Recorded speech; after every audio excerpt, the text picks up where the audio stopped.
तो hello student, welcome back to my channel Samrat academy. तो दोस्तों, मेरा नाम है आकाश और मेरे प्यारे विद्यार्थियों, आज की वीडियो में हम डिस्कस करने वाले हैं क्लास 10th के साइंस के महत्वपूर्ण दीर्घ उत्तरीय प्रश्न जो कि 2022 बोर्ड एग्जाम में पूछा जाएगा। अगर मेरे प्यारे विद्यार्थियों ईमानदारी से अगर एक क्वेश्चन आप तैयार कर लेते हैं तो दीर्घ उत्तरीय प्रश्न का एक भी प्रश्न आपको छूटने वाला नहीं है, क्योंकि इसमें हमने केमिस्ट्री के भी और बायोलॉजी के भी और फिजिक्स के तीनों के महत्वपूर्ण अब दीर्घ उत्तरीय प्रश्न हम डिस्कस करने वाले हैं। बस उन प्रश्नों को आपको तैयार करके जाना है 2022 बोर्ड एग्जाम में, ठीक है। अगर अच्छा परसेंटेज लाना चाहते हैं, 100% है कि इससे बाहर आपका एक भी प्रश्न दीर्घ उत्तरीय का नहीं आएगा, ये मेरे पे आप विश्वास कीजिए। पहले प्रश्न आप देख लीजिए कि किस प्रकार के प्रश्न है। बहुत ही ज़्यादा मोस्ट इंपोर्टेंट प्रश्न है। जैसा कि पहला प्रश्न यहाँ पे देख पा रहे हैं, वेरी वेरी मोस्ट इंपोर्टेंट पहला प्रश्न है कि निम्न पदों का वर्णन कीजिए तथा प्रत्येक का एक एक उदाहरण दीजिए। देखिए, ये दो प्रश्न जो आपका संक्षारण और विकृतगंधिता दिया है, ये दोनों प्रश्न वेरी मोस्ट इंपॉर्टेंट है, ठीक है। इसको आपको आना ही चाहिए कि संक्षारण किसे कहते हैं, चाहे विकृतगंधिता किसे कहते हैं, ठीक है। ये दोनों पॉइंट आपको तैयार करके जाना। दीर्घ उत्तरीय में प्रश्न पूछा जाता है, बहुत ही ज़्यादा महत्वपूर्ण है, ठीक है। इन प्रश्नों को आपको तैयार करके ही आपको जाना है मेरे प्यारे विद्यार्थियों। ये प्रश्न वेरी वेरी मोस्ट IMP हैं, तो इसे आपको तैयार करके जाना है। और इसके बाद प्रश्न नंबर दूसरे की तरफ बढ़ेंगे। इसको नोट कर लीजिए आप लोग, संक्षारण और विकृतगंधिता, ठीक है, कि ये क्या होते हैं। इन पे आपको वर्णन करने के लिए देगा आप लोगों को दीर्घ उत्तरीय प्रश्न में। इसके बाद प्रश्न नंबर दूसरा देखिए, वेरी मोस्ट इंपोर्टेंट, कह रहा है कि बेकिंग पाउडर का रासायनिक नाम तथा अणु सूत्र क्या है, इसको बनाने की विधि तथा दो प्रमुख रासायनिक गुण समीकरण देते हुए लिखिए। देखिए मेरे प्यारे विद्यार्थियों, आपको इसमें बताना है, पहले तो आपको बताना है कि बेकिंग पाउडर का रासायनिक नाम आपको बताना है, उसका अणु सूत्र भी आपको बताना है कि उसका अणु सूत्र क्या होता है, और इसको बनाने की विधि भी आपको बताना है, और दो रासायनिक गुण समीकरण देते हुए लिखना है। तब जाके आपको पूरा का पूरा फुल मार्क्स मिलेगा, ठीक है। ये वेरी मोस्ट इंपॉर्टेंट प्रश्न है, तो ये प्रश्नों को आपको तैयार करके जाना है, ठीक है। आई होप ये प्रश्न आप तैयार कर लेंगे बहुत ईमानदारी से, क्योंकि ये प्रश्न बहुत ही ज़्यादा मोस्ट इंपॉर्टेंट है। और ये प्रश्न क्लियर हो गया। प्रश्न नंबर तीसरा देखिए, एसिटिक अम्ल के 3 रासायनिक गुणों की अभिक्रिया लिखिए तथा इसका एक उपयोग लिखिए। कह रहा है कि जो एसिटिक अम्ल होता है, इसका 3 रासायनिक गुणों की अभिक्रिया लिखना है और इसका एक उपयोग भी लिखना है, तब जाके फुल मार्क्स आपको मिलेगा, ठीक है। ये प्रश्न नंबर तीसरा है, वेरी मोस्ट इंपॉर्टेंट है। इस प्रश्न को आपको तैयार करके जाना है, क्योंकि ये आपको बोर्ड एग्जाम में पूछा जाएगा, ठीक है। क्योंकि ये प्रश्न बहुत बार एग्जाम में आ चुके हुए हैं, इसलिए मैं इनको बता रहा हूँ कि आप पहले इसको तैयार करके जाइएगा। तो ये प्रश्न नंबर तीसरा क्लियर हो गया। चलिए प्रश्न नंबर चौथा वेरी वेरी मोस्ट इंपोर्टेंट प्रश्न है, मेंडलीफ की आवर्त सारणी के गुण तथा दोषों का संक्षेप में उल्लेख कीजिए। कह रहा है कि मेंडलीफ की आवर्त सारणी के गुण आपको लिखना है, उसका दोष भी, और उसको संक्षेप में उल्लेख करना है, क्योंकि दीर्घ उत्तरीय है तो उसको आप विवरण में अच्छे से लिखना होगा, आप लोगों को उसका उल्लेख करना होगा, ठीक है। तो मेंडलीफ की आवर्त सारणी के गुण और दोष, ये आपको पूरा अच्छे तरीके से तैयार करके जाना है 2022 बोर्ड एग्जाम में, ठीक है। प्रश्न बहुत ही ज़्यादा महत्वपूर्ण है और दीर्घ उत्तरीय के प्रश्न है, ठीक है। चलिए क्वेश्चन नंबर 5 देखिए, बहुत ही प्यारा प्रश्न है। क्वेश्चन नंबर 5 कह रहा है कि पोषण क्या है, पोषण की आवश्यकता क्यों पड़ती है, पोषण के मुख्य प्रकारों का उल्लेख कीजिए, पाचन तथा पोषण में अंतर बताइए। देखिए प्रश्न वेरी वेरी मोस्ट IMP प्रश्न है। कह रहा है यहाँ पे कि पहले पोषण क्या है ये आपको बताना है, पोषण हेडिंग डाल के लिखना पड़ेगा कि पोषण क्या है। फिर पोषण की आवश्यकताओं को, मतलब पोषण हमारे लिए क्यों आवश्यक होता है, यह आपको कारण बताना है। पोषण के मुख्य प्रकार का उल्लेख भी आपको करना है, और पाचन तथा पोषण में अंतर भी आपको बताना है, ठीक है। तब जाके पूरा का पूरा नंबर आपको मिलने वाला है, ठीक है, इस क्वेश्चन से। बहुत ही प्यारा प्रश्न है। जितना भी इस वीडियो में मैं प्रश्न बताऊंगा, अगर इतना आप तैयार कर लेते हैं तो दीर्घ उत्तरीय एक भी प्रश्न आपका छूटने वाला नहीं है। पूरा का पूरा साइंस के क्वेश्चन आप दीर्घ उत्तरीय करके चले आएंगे।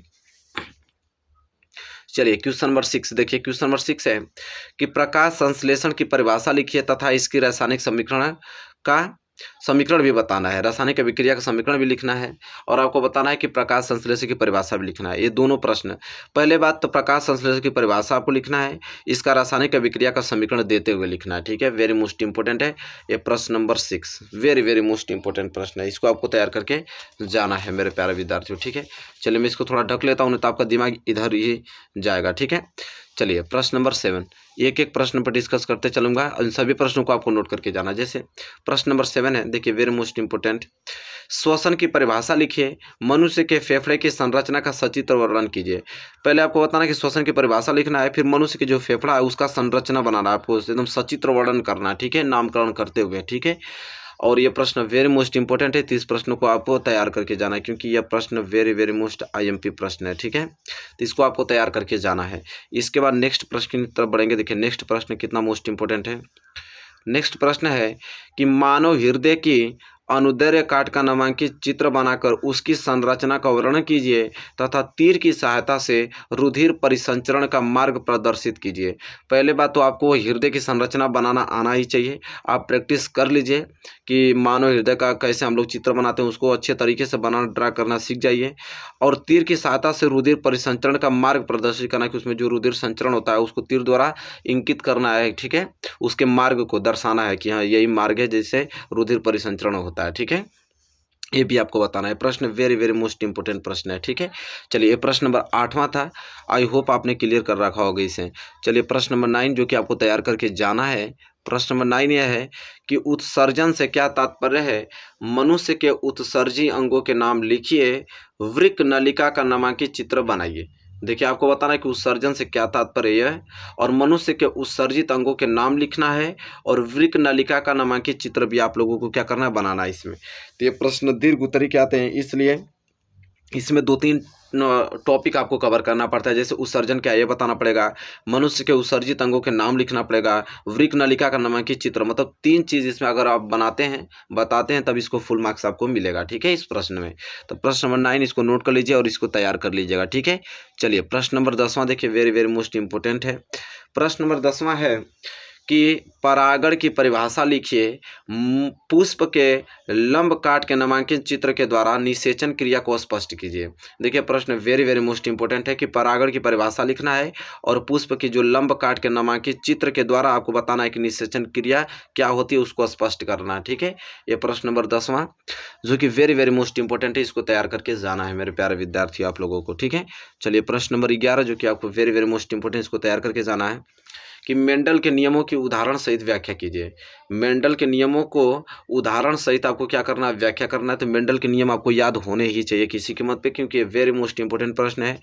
तो मेंडल के नियम आपको जरूर से याद करके जाना है। 2022 बोर्ड एग्जाम में प्रश्न पूछेगा कि मेंडल के नियमों की उदाहरण सहित व्याख्या करने के लिए। ठीक है, चलिए ये प्रश्न नंबर आपका 11 है। आई होप आपको प्रश्न नंबर 11 अच्छे तरीके से क्लियर हो गया होगा और इसे नोट करके तैयार करके जाइएगा। प्रश्न नंबर 12 वेरी मोस्ट इंपोर्टेंट।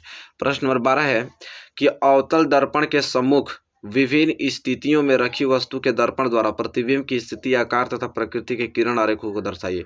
देखिए पूछेगा कि अवतल दर्पण के सम्मुख, अगर अवतल दर्पण के सामने अगर कितने कंडीशन पे वस्तुओं को रख सकते हैं, उसका प्रतिबिंब कहाँ पे बनता है, पूरा किरण आरेख द्वारा आपको दर्शाना पड़ेगा। तो 6 कंडीशन बनता है अवतल दर्पण में, तो पूरा 6 कंडीशन।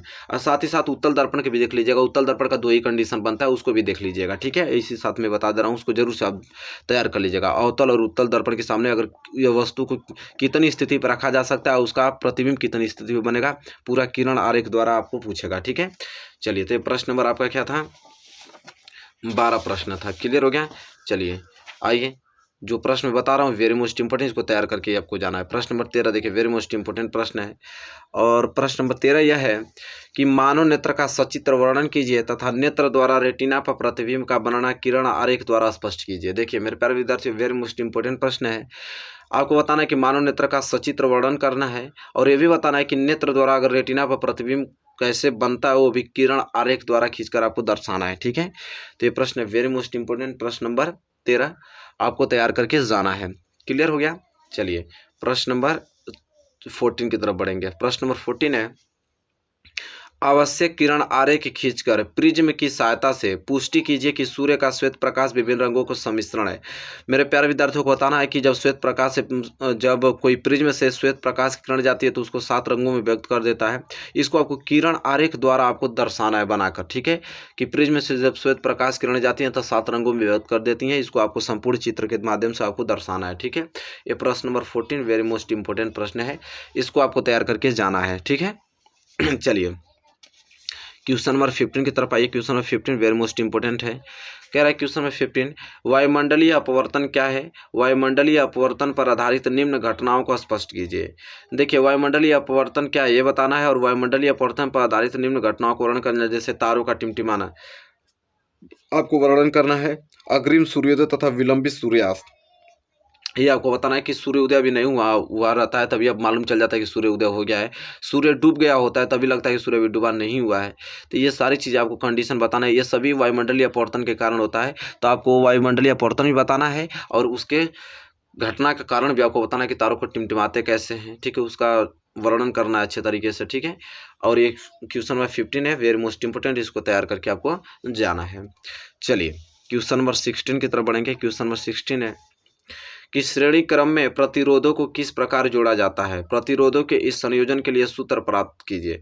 कह रहा मेरे प्यारे विद्यार्थियों की श्रेणी क्रम में अगर प्रतिरोध को किस प्रकार जोड़ा जाता है और प्रतिरोधों के इस संयोजन के लिए सूत्र भी आपको दर्शाना है कि अगर श्रेणी क्रम में किसी प्रतिरोध को जोड़ते हैं तो उसके लिए सूत्र आपका निगमन करने के लिए देता है, ठीक है। दीर्घ उत्तरीय प्रश्न में वेरी मोस्ट इंपोर्टेंट है, ये आपको तैयार करके जाना है, ठीक है।